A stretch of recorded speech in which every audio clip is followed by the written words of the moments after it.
I'm Spencer Pratt. And I'm Heidi Pratt with Gunner Pratt. The Miracle Baby. And That's this right. is the hashtag Make Spidey Famous Again podcast. On Podcast 1. We will be discussing the hottest action to ever hit the multiverse. Crystals, espresso, hummingbirds, celebrity gossip. Parenting. Of course. Make sure to download new episodes every Wednesday on podcast1.com, the Podcast One app, and Apple Podcasts. Yeah, and make sure to rate and review on Apple Podcasts. And keep your hate on somebody else's podcast review. Thank you.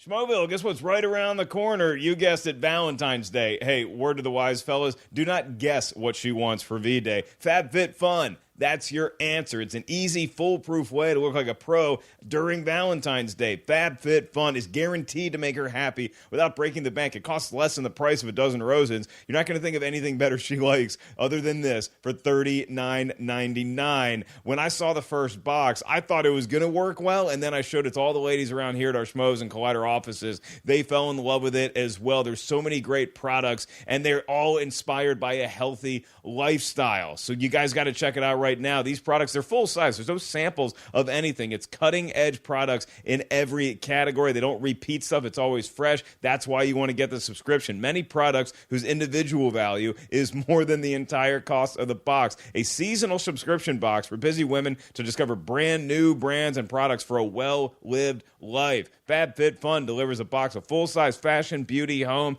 fitness, and wellness products delivered 4 times a year for just $49.99 a box. All FabFitFun members have access to FabFitFun TV as well via FabFitFun.com. Use our code to get $10 off your first box. So now it's just $39.99. Try FabFitFun today. It's a great gift for Valentine's Day, fellas. Go to FabFitFun.com to subscribe and start getting the box for a life well lived. Use promo code SCHMOES. Hey, that's our name. SCHMOES to get $10 off your first box. Products valued at $200. You get them for $39.99. Go to FabFitFun.com and use our code SCHMOES. $10 off your first FabFitFun box. You'll thank us later.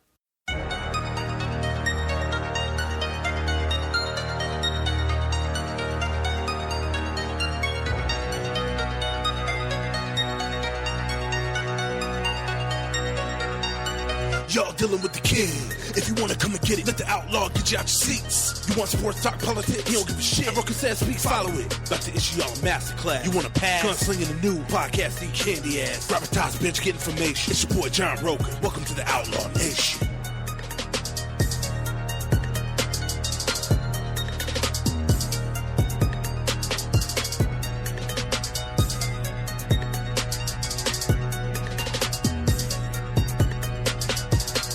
Welcome, everybody, to this week's edition of the Outlaw Nation. That's right. It is John Rocha, a.k.a. The Outlaw. It is sometime early in the morning. I am driving on to work, but I know I had to do this episode for you guys. A lot I want to talk about. A lot of crazy things been happening in my life. A lot of twists and turns in the last few days. Those of you who know me or who watch the Schmoedown, rather, know Team Top 10, know what happened. I'll get into that. I'll probably touch on the solo trailer a little bit, and then talk about this idea of toxicity, which seems to be something that a lot of people are DMing me about or asking me about on Twitter and on Facebook. So I thought I would take a little bit of time on this episode to talk about that in a little bit. So that's the rundown essentially for this episode. It'll last as long as it takes me to get to work, and maybe a little bit after, as I'm leaving just a little bit early so I can have more time to record this. But okay, so let's start. How are you all doing? I know last week we had Gray Drake on. Didn't get a chance to get too deep into things that are going on in your lives. I hope all of you are listening to this and are doing well. Or relatively well, considering where you were at before, or where you were at yesterday maybe, or a week ago, or even an hour ago. I don't know what your specific situation is when you're listening to me, but I really hope you all are doing well. I apologize that I haven't been more communicative in my words of support and encouragement and love and just I don't know what I would say, just support, I guess, that encompasses everything, and I haven't sent a video message in a while on Outlaw Nation, and I've just been kind of I don't know if I can get too deep into stuff that's going on because it's kind of unveils some other things that are happening that maybe I'm not at liberty to talk about, but just a lot of things have happened that have caused some emotional swings. But in the end, I'm doing good. So, but it's just been really taking a lot of my time dealing with everything that's going on because of the job. The job is getting more expansive. There's more to do. We're becoming more of a leaner operation, a hungry operation, and we're going after more things. So it's more work on our end, which is great because you want to see the results of your work. Also, a lot of stuff with Top 10 and with Cinephiles, and of course with Outlaw Nation as well. A lot of that, recording stuff at night, going to screenings, those kinds of things. So a lot of my time is being eaten up by everything that's going on in my world, which is a good thing. I mean, if 2.5 years ago you had told me, hey, when you started doing this, or almost 3 years ago, I guess, in a month, when you started doing Far, Far Away, this is where it was going to take you, I'd have said you were crazy. I'm an actor. I'm going to focus on acting, blah, blah, blah. But in the long run, this is where I found my happiness more, and this is where I found that I'm better at doing this. So this is where I find my true joy of what I'm doing in my world. So anyway, so that's kind of a little bit of a roundabout way of saying, like, it's just been a crazy, stressful last few weeks rather, with a lot of changes going on, and all for the better. But just a lot of taking of my time, and so on the weekends I can be quite selfish with my time and just kind of want to detox and spend some time alone, listen to music, catch up on articles I haven't read or world news, and at some point, there's only so much you can read about Trump where you just kind of give up and walk away from it all. So I've stopped doing that for the most part because I find that it brings a lot of negative energy into my mind and into my world, so I try to stay away from that shit. Did you guys watch the Super Bowl? What a blast, what a game, what an incredible game. That was so much fun. Got to watch it over at my friend Mark's house. He put it up on his projection screen. There's a bunch of us there just hanging out, watching the game, enjoying the commercials, watching the trailers, having a good time. And they're all in the industry, so for the most part, Mark is a tech guy, but pretty much everyone else there was is a writer, actor, or artist of some kind, and so everyone had a lot of interesting opinions about what was happening or what they were seeing in the commercials and in the trailers, and of course enjoying the game as well, which was a lot of fun. The Eagles, congratulations.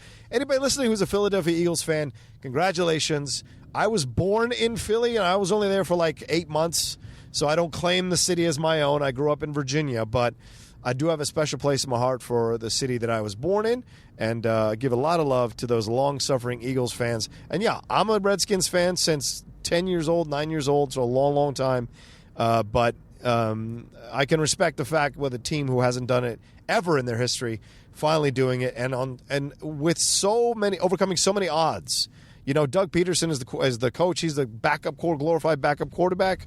Then you have Nick Foles coming in as a backup quarterback to Carson Wentz, and him taking that team to victory, really settling down, kind of figuring out what they're going to do, and Doug adjusting the game plan so it works for Foles' skills and his abilities, and have it all work out was just amazing. And for all you Patriots fans, I think you can let one go. You've been to 8 of these things recently, and you've won 5 of them. You lost 3 of them, but I mean, still, you've been to 8 Super Bowls. That's pretty amazing. So maybe 1 is okay. And, I don't know what this means next. This is an interesting situation because is Tom Brady, he keeps saying he wants to come back. Is Belichick going to leave? Is that the reason McDaniels did his about face on the Colts, which happened a couple days ago or a day ago? Like, does this mean that now Josh McDaniels is thinking he's going to take over for Belichick if Belichick retires? Because there's a lot of rumors that him and Robert Kraft are not seeing eye to eye on a lot of things. So, and it's what happens. And it's not a negative. I mean, they've been doing this for, 20 years? Like, almost 20 years. At some point, you hit that wall and you're just like, I'm sick of seeing this guy, or I don't like, dealing with this guy. Plus, they both got older, and when you get older, you become more crotchety. You become less and less patient for, differences of opinion or personalities, so you just kind of break apart or go apart for a little while so you can remain friends. I mean, Jimmy Johnson and Jerry Jones had that issue.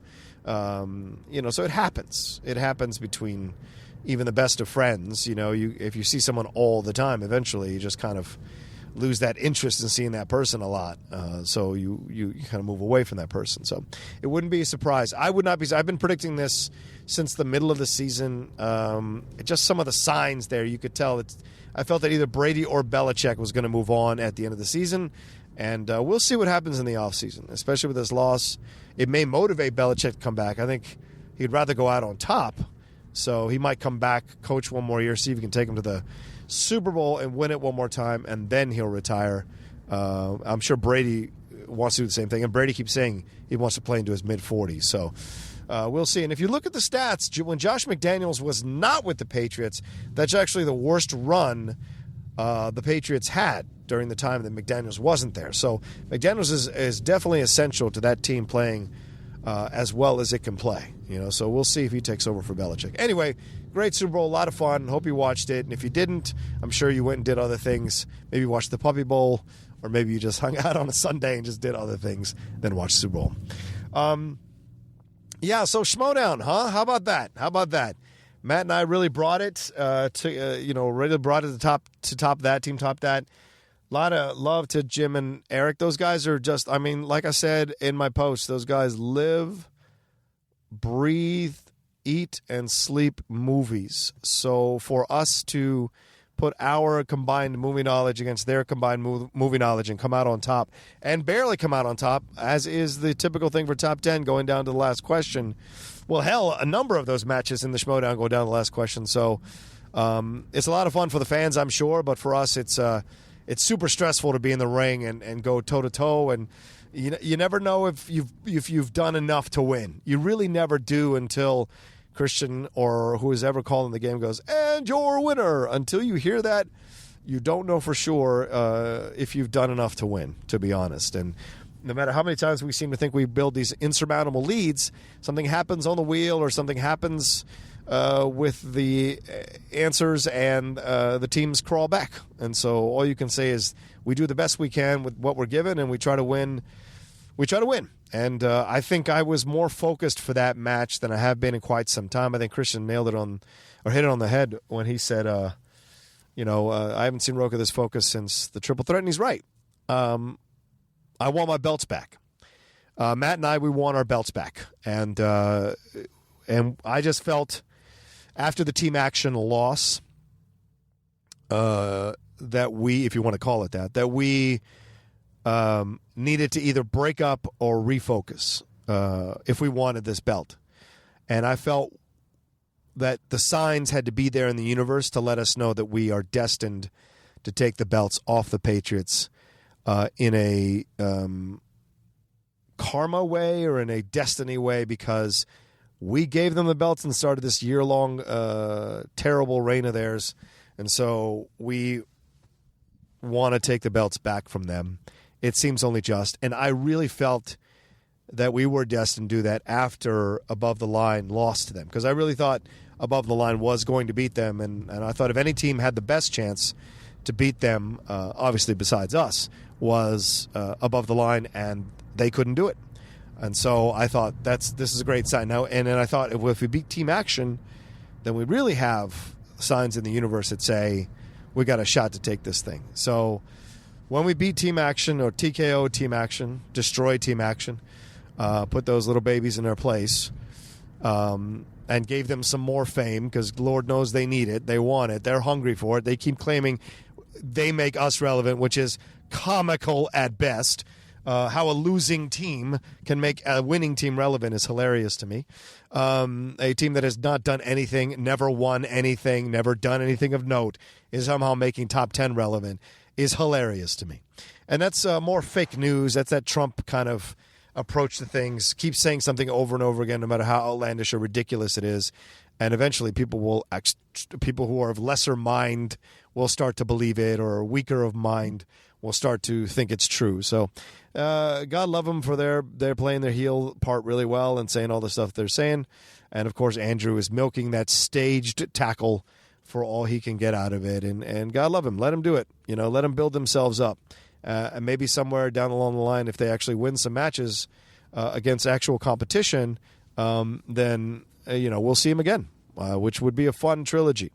Or fun third match to kind of end the trilogy. We're 1-1, so it's a rubber match. It would be a rubber match. I take nothing away from them that way. We lost to them, so it's 1-1. It's 1-1. But anyway, so we took care of business against Top That, which was not easy. Those guys, like I said, are really, really smart about movies. And, I just was so focused. I did a lot of meditation before the match, listening to some music, kind of put myself in the right zone, kind of remove all the stuff. And to be honest with you, I never know what I'm going to do when I walk in the ring, right? I mean, the blindfold, the first time I used it, was a last-second thing. I had got it, but I didn't know if I was going to use it until really the last second. And I'm a very organic person. Like, I like to sense the rhythms of things. And when I was sitting there at the table, when I did the blindfold the first time, I was like, if there's a gap in conversation, if there's a gap in a back and forth, then I'm going to say something. And just by whatever, factors, there was a gap there. And I said, hold on, I've got something I need to pull out. And I pulled out the blindfold. Now, Christian didn't know I was going to pull out a blindfold. Campia, Ellis, like whoever else was calling the match. None of them knew I was going to pull out a blindfold. And then I did it and wore it, and it turned out well for me. The second time I did it with Dan and Mark, I planned that out in my mind, and I wanted to surprise everybody because people have been clamoring for me to wear that thing, and I kind of didn't want to use it as a crutch. But I thought it'd be the right time to pull that thing out, and I almost pulled it off. If I had trusted my instincts and said Calvin Klein, which was in my mind the whole time, but I thought that was the jeans he was wearing and not the underwear he was wearing. I just got confused. Because when you're an 80s boy, you also think about Sergio Valente jeans, so it just kind of got all in my head. I got confused, and I didn't answer Calvin Klein, and maybe I wasn't ready to win it again. And you got to be honest with yourself sometimes. If you don't pull the thing off, you don't do what needs to be done to win. Sometimes maybe mentally your mind tells you that you're not ready, and you make the mistakes. So I made that mistake, and then I knew Patrick Stewart was in Green Room, and is the only person I knew was in Green Room, so I should have just said Patrick Stewart. But I didn't, so those are things that happen. But after that, I didn't really try to use too many gimmicks. So this time I walked in, I wanted to wear the mask. I'm embracing going back to the old school way of doing things for the Outlaw and for Team Top 10 and everything to that effect. And I'll be honest with you, I had no plans to not take off the mask until I sat down in the chair. And I was so focused and I felt so comfortable with the mask on my face that I decided I'm just going to leave it on for the whole match. And that's what happened. I left it on for the whole match. And I didn't know if it was going to, throw Matt off or, because Matt can sometimes see through the stuff we're doing and think it's ridiculous. And there's nothing wrong with that. That's who Matt Nost is, and that's his personality, and I respect that. But for me, I didn't want to throw Matt off. I didn't want it to take, seem like a spectacle or take the attention away from the match by doing things like that to get it. I really, some people might not believe this, but I really don't do these things to get attention from myself. I really do these things because I feel a rhythm or a organic desire to do something in a certain moment. And that's what it was. It was an organic desire to wear that mask through the whole match, and it just helped me focus. It kind of shut out all the other stuff that was going on, and I was able to just kind of like stare at the table and dial into the match and feel the rhythms of the match.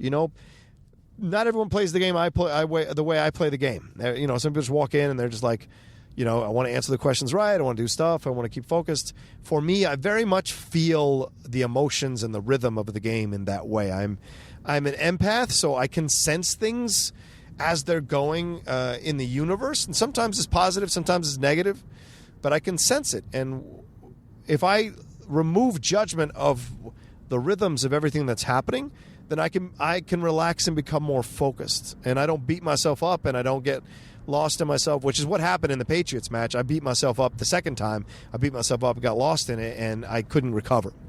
And so that's, and in the Riley match too, I sensed that, and in the Ellis match, I sensed that I was losing like the connection I had with the energy of the match. And I know some of you may listen to this and think it's the stupidest thing in the world, and I respect you feeling that way. I understand you're not built the way I'm built, And some of you may understand what I'm talking about. Some of you may understand how you can sense the rhythms of something or a situation or a competition or a group setting or whatever, and you get it. Like, you get it. And some of you don't. So it's whatever. I'm just telling you my truth. And so this time, as soon as I walked in, I just felt like laser focused. I wanted to stare at the table, stare at the whiteboard, and we did it, man. Matt and I did that first round and killed it. Matt was on the same rhythm, which I loved. And then in the second round, they made the mistake of giving us biopics. But I stupidly looked at the wheel. If you watch me, I'm staring at the table because I'm like, I'm not going to look at the wheel. I'm not going to look at the wheel. And then Christian says something. He's not even looking at the wheel. And in my mind, I was like, should I look at the wheel? And I doubted my strength. And I should have just kept staring at the table, because I do have a weird feeling that I can affect outcomes and things.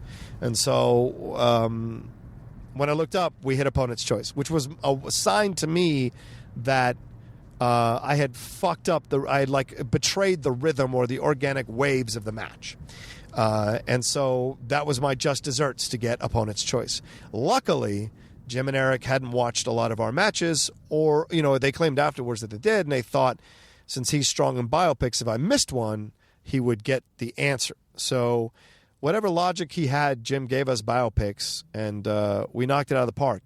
And Matt saved us on a couple of those, on the Luke Perry one and the leg one with Men of Honor. So it's not just me answering these questions. Rocha biopics.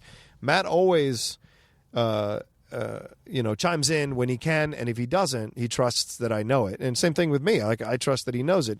The pig vomit one was the one we went back and forth on, because Matt thought he was pig fuck, and I had to convince Matt to let us go to multiple choice, so that we could hear that. And when we heard, as you see it, when it says pig vomit, he goes, and I go, yeah, and I point at him and I go, yeah, that's the one.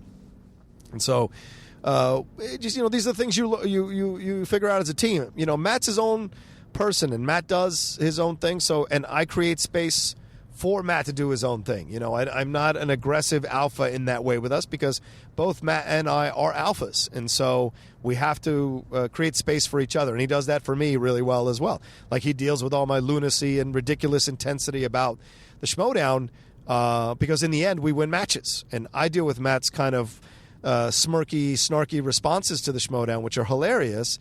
Because I know in the end that's his way of getting into it, not taking it too seriously, and him staying relaxed and focused to play the match. So it helps both of us, and that's what you do with a good team. You figure out what works and you put it together, and we did, and we put it together definitely against Top That. But all credit to Jim and Eric; they fought all the way back to put it down to the last question, and we could have gone to sudden death, and we could have lost it. Like, for all the great things we did in that match, we still could have lost it. So that's what's incredible about the Schmoedown. You're never out of the woods until, like I said, Christian or whoever's calling the match says, and your winner is, and they say your name or your team's name. So, but now we're on to the Patriots. Woohoo! We're on to the Patriots. Well, boys, a third time. The trilogy. Here we go. The Thriller in Manila, son. We're going back again to the well. We are going back into the pit with those two boys. And you know what? Jeff and JT have earned my undying respect for their ability to hold on to those belts for a year. I mean, they have taken on all comers. They have gone to the last question. They have looked like they're out of it and roared back. They are a great, great champions. I take nothing away from them right now, but the one thing I will take away from them, Matt and I will take away from them, is those belts when we play them again. I am so focused on getting those belts back. Matt wants those belts back. We want, and who knows, we may win those things and retire. We may win those things and break up. We may win those things and just be done with the whole thing as a team, knowing that we're two-time champions. We've accomplished the goal of winning those belts, and we've got our revenge. But if we don't do it, if we don't beat Team Patriots on the third time out, then I think that's our last shot at them while they hold the belts. And I'm happy to do that. Some of the Schmoedown fans on the Movie Trivia Schmoedown page are already like, oh, they shouldn't get a chance again if they lose this time. Yes, we agree. We are in agreement. We are not going to clamor for another chance. We are not going to bitch for another chance. And here's the thing. The reason we clamor and complain and want to have our shots at the titles again are because we know we're good, goddammit, and we prove it over and over again. So all those people who are like, oh, I'm sick of seeing top 10, or why is Christian always helping top 10? It's because he knows we're smart about movies, and we know a lot about movies, and when we face tough competition, we beat them. You know? Look at the scalps on our walls. No one has the scalps on our walls this side of the Patriots than we do. No one else has as many scalps on the wall of these incredible teams as we do, other than the Patriots. So we felt it's our destiny, and the destiny has come true. Now we'll see if we can do it. And I want to do it so badly, but you never know what the rhythms of the match are going to be like. You never know. Sorry. You never know what place I'm going to be in, or what place Matt's going to be in when this happens, because Matt almost couldn't make our match. We almost had to forfeit a little bit of behind-the-scenes stuff. Matt and I almost had to forfeit our match against Top That because Matt had a lot of work that got thrown on him at the last minute that he had to get done, and he was on 4 hours of sleep when he showed up for the match with Top That. And so I give all props and credit and thanks to Matt for making the time to show up and do the match with me, and for showing up to play, because he really did. And so, those are the things that go on behind the scenes. There's a real life that all of us have, and sometimes, we can't make it. Now, I work at Collider, so I'm there. But, like, Matt has other things outside, things that pull on him and that he has to respect and adhere to, because he has a mortgage and a wife and a family to deal with and things of that nature, so he has to focus on that. So I was very happy Matt was able to make it. So now we'll see what mindset we go into. But I tell you this, man, those nasty Patriots have had those belts for over a year. And it's time we took it back from them, and we had those belts around our waist and enjoyed ourselves. And called ourselves champions again, which will be a blast. So we shall see. I've seen them play some incredible matches. It's going to take our best effort to beat them, to take them out, and to show them what we're made of. And if nothing else, I feel like Rocky. I feel like Rocky in the first fight. I feel like I just want to be standing in the last round in the center of the ring with those two and see what happens. Because what happened the second time still sticks in my craw, still bothers me to this day, and I want a chance to redeem myself in that way and redeem our team in that way from that second match, because I just got way too much in my head and blew it. And Matt, it's great to say that we lost and we win. I respect that, but I know that I blew that match. So we shall see if we can put our best game together. And we tied the records, 35 points, but we'll see if we can break that record when we beat the Patriots. All right, moving on. All right, so this thing that people have talked to me about, and they've been DMing me about, and they've been sending me stuff about, the idea of toxicity, the idea of, and I want to address this, like this idea of, hey, what if my boss is an asshole? What if my coworkers are assholes? What if my parents are assholes? What if my friends are assholes?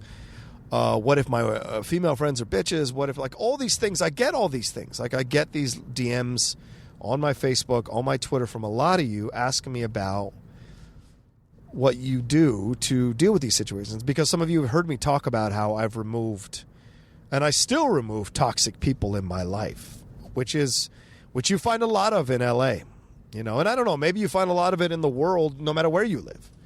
But you certainly find a lot of people in LA who come off as they're cool, nice people, and then you realize they're just using you for what they can get from you, or one comment turns them against you and they talk all kinds of shit about you behind their back like they never left high school. For lack of a better term, they have a burn book or whatever, all that kind of childish shit, childish, insecure shit. And so for me, I still experience it. You guys know and I've talked about this, and it's playful conversation, that I have, a shit ton of friends, 70-something friends here in LA, and it's a great group, and we're a Facebook group, and, we all hang out. Some of us got together and watched the Super Bowl, and our group was so big we had to split it into two separate places to watch the Super Bowl. So some of my friends got together in another place, and I got together with other friends in another place. So that's just how it goes. And my friends are great, and I love my friends. But I have, of all of them, I enjoy being around all of them, but I only have a few really close friends in that group. And that's the same way for everyone in that group. Like, I'm not really close friends with everyone in that group, and everyone in that group isn't close friends with each other. So we find who the kind of core people we're close to in that group of friends, and we spend more time with them. But when we all get together, we all have a great time hanging out. So I try to keep my circle tight. And not everyone breaks through my circle, because I am a very loyal friend, and I'm very committed, and I take it seriously, my friendship. I don't give it out willy-nilly, because I know what it takes out of me to care for someone, whether in a relationship, family, or friendship. And so if I do get to know people, and I'm a jovial person, I'm an extrovert, I like to, network and hang out and get to know people and have conversations with people. I enjoy doing that. But I think it's a chemistry thing, and I think we all feel it when we find our friends, like that chemistry thing where you click with someone, and then you kind of explore and you spend more time with them, and then you really establish a vulnerability and a connection and a friendship with them that you can just relax and talk freely with them, and they understand where you're coming from, they get it. And those are the kinds of things that you look for in friendships and the connecting and connections. And so, but sometimes you can start down that path with somebody, and then they kind of show you their true colors in a way that you had not thought was there before. It shocks you when you see their true colors. And that's when it becomes a toxic situation. And I've had a couple of friends in life, and one I had a friend for a very long time in L.A. for 10 years. We were friends coming out of Florida State. We were around the same age. He was a teacher's assistant. And we met because I went back to Florida State out of the military. So I was 27 years old when I went to Florida State. And this guy was the same age as I was. He was Latino. He's Mexican, of Mexican heritage. And we became friends. And we moved in together the first 3 years. We lived in L.A. We lived together. We found an apartment together. And we were friends for a long time. We did everything together, hung out. We even worked together at the Writers Guild as temps. We were great.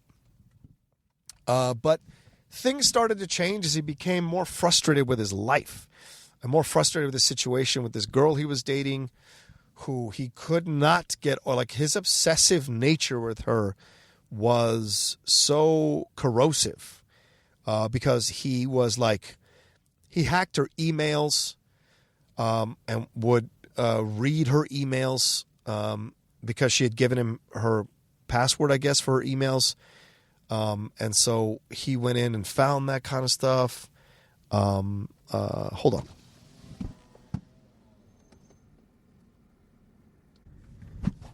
All right, sorry, I had to take a call there. All right, so the question becomes, what do you do? Well, you have to make your own decision about that, right? What's your decision?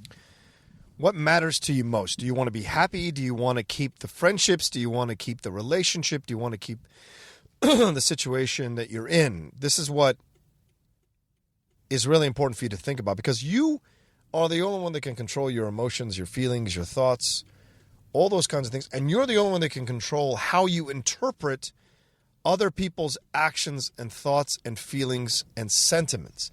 This is really important. These are the two things that you have to understand. And it sounds basic. I know it sounds basic. But how many of us forget? How many of us don't do that? And it's something I learned in therapy a while ago, and it got reaffirmed for me when I was going through my therapy a couple of years ago. Well, almost I guess over a year and a half ago, when I was going through that really tough time, is that you control how you interpret what someone does to you, and you also control how much damage they can do to you, because you give them the power, right? You give them that power to hurt you, to do whatever. Those are the things that are difficult for you. Now, with Edgar, like I was saying, that's the guy's name that I was just referencing. He had given his ex-girlfriend so much power that he was violating all these moral things, all these principles of his life, because he had to know Was she talking about him? Did she miss him? You know, he tried numerous times to be friends with her, and she would open up and be friends with him. And then he'd inevitably like, no, I want more. Even though she said, I can't give you more. I'm telling you from the beginning I can't give you more.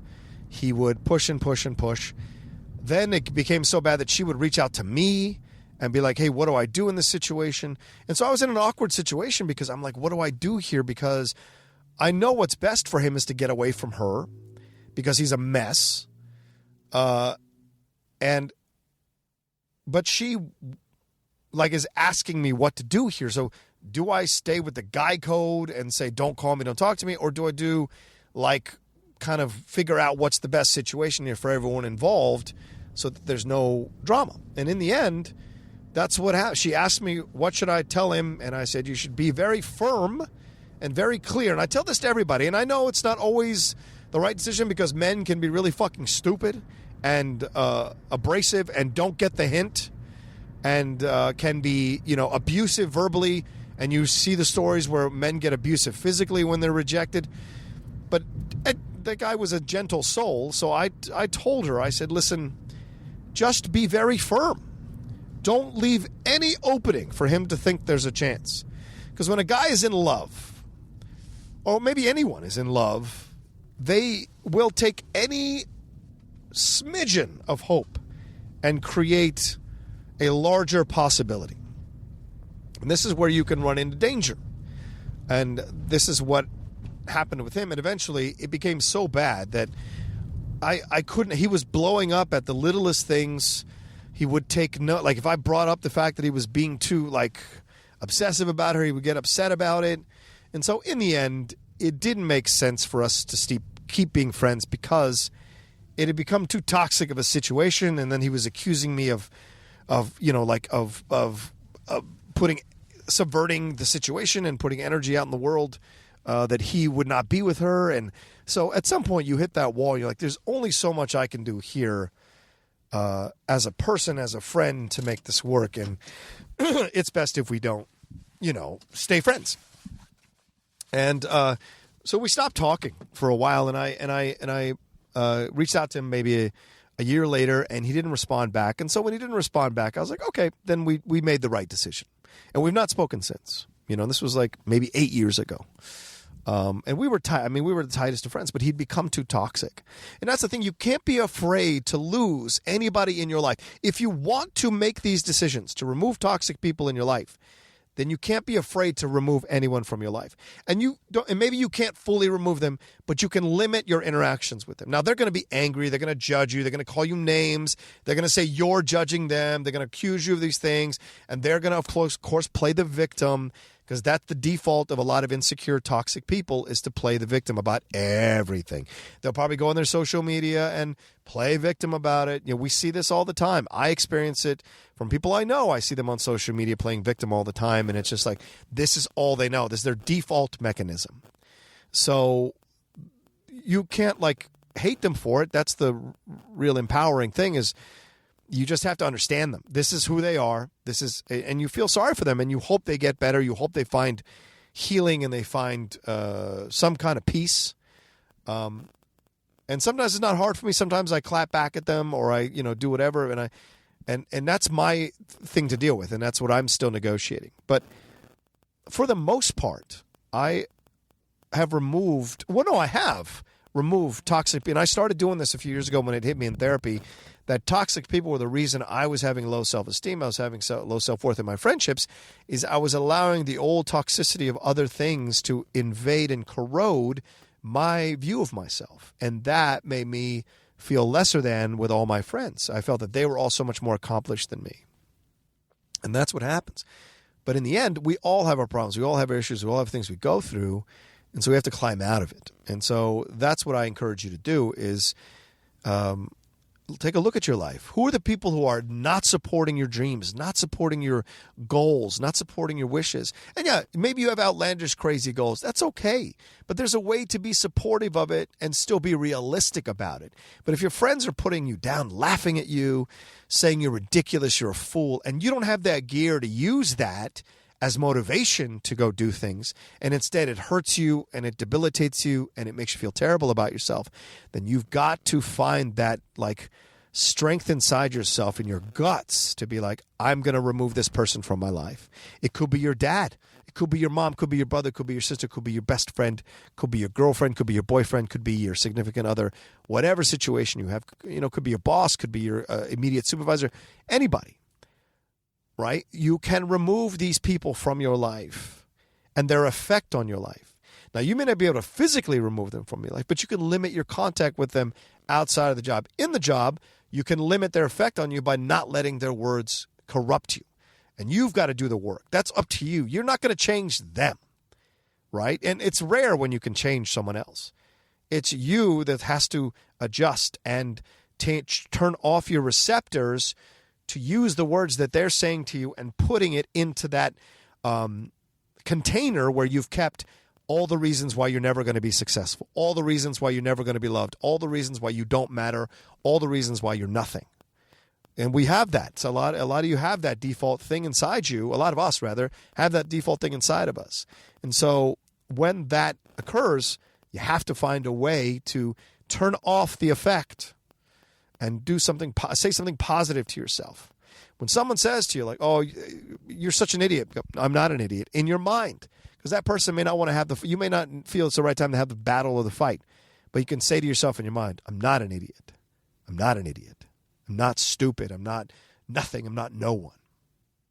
And that matters, And you never know how turning that around in your mind, how that can change you. It's not going to be overnight. It's not going to be overnight. And you're going to have to work at it. And be okay that you're going to stumble and fail. And you're going to have times and days where it doesn't work and it hurts you and blah, blah, blah. But incrementally, step by step, piece by piece, you'll be able to do it. And read the books that teach you how to do it. Don't be ashamed to read the books. Don't be ashamed to look for help. It's important.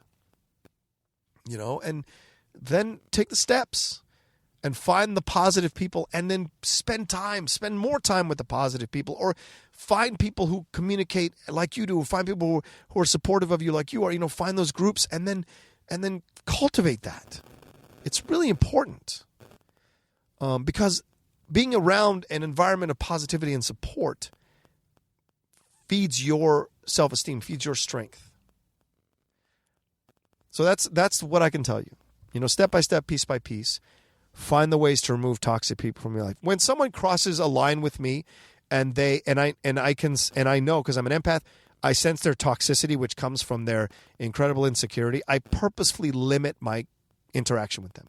I limit my contact with them, and I keep them at an arm's length. I know maybe they were close to me, and then I saw they did, or I see an action they did, or they do something towards me, and I go, nope. Because you have that gear inside you to do that, you do not now get access to me anymore. And you don't get access to my heart. You don't get access to the all of me, the love and affection and the support and good words I can give you, because you chose to go negative. You chose to go toxic. And by choosing to go toxic rather than talking to me about something because something got misunderstood or you got hurt by something, then you chose that path and you lost me in the process. And that's valuing myself. That's not being cocky or arrogant or conceited. It's valuing yourself. I know what I bring to the table. So if you're going to violate that, you don't get access to it anymore. And it takes time to get to that place. So I encourage all of you to take the steps, the small steps, and be forgiving of yourself when you stumble. It's really important. It's going to take time. I still stumble. And look what I've done. It's pretty amazing what I've done over the last 3 years in my life. I sometimes sit back and go, I got to take a breath and realize how amazing this is. And I'm very happy. But even I stumble, So that's what I'll tell you. All right, I hope that helps some of you. I got to wrap this up here. I'm at the job. I will say one last thing. I love you. Keep fighting. Outlaw Nation, you're everything to me. Trust me on that. You're everything to me. And I'm sorry I haven't been, I'm trying my best. And I appreciate you all being so understanding and forgiving that I'm not as accessible or as haven't been on the page as much and doing those things as much. I'm doing what I can. And I hope it's enough for you guys. And I hope to do more in the future. So I'm trying. And I just want to say that my apology to you all, because I love you all so much. If I'm letting you down, I apologize. I hope this helps what we talked about today. And then one last thing. I did mention the solo trailer. I loved the solo trailer. I was able to talk about it with Perry. You can watch Perry and I talk about the solo trailer. I just want to say one thing. The music. I didn't talk about the music enough. The music's incredible. The visuals look fantastic. It's a heist movie, so I'm excited for this. So that's what I'll say. I'm excited for it. I know people are like, oh, he doesn't sound like Han Solo. He doesn't. I'm okay with that, to be honest with you. You know, I mean, it's 1976, 40 years ago. I'm okay with a new guy taking over, being Han Solo, and maybe he creates a new legacy, a new legend. I'm okay with it. Let me see what the kid does. So I'm looking forward to it. All right, those are all my thoughts for Outlaw Nation this week. Thanks for sitting through that opening commercial with Spencer Pratt, I think, and Heidi Montag. I've got to put those on. That's part of the gig of being on this network. So, but I appreciate you listening to this episode. Let me know what you thought. DM me, tweet at me. You know, tell me your stories. You know, where are you stuck at? And maybe next Outlaw Nation, I'll address them specifically and give you some thoughts on my end about those things. So send me your DMs. Send me your stuff on Twitter and on Facebook. I read them all. I do. Trust me, I read them all. You know, those of you who've been really supportive about following me, all this stuff. The guy in Maryland, the girl in where's she in Europe? So I forget the country.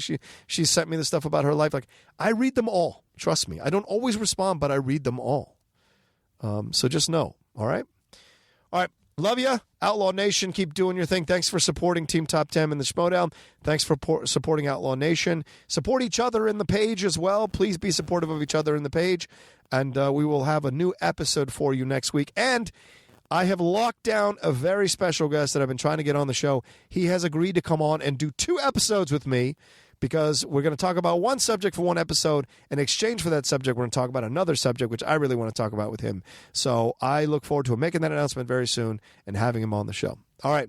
Outlaw Nation, have a great rest of your week and weekend, and we will talk to you next week.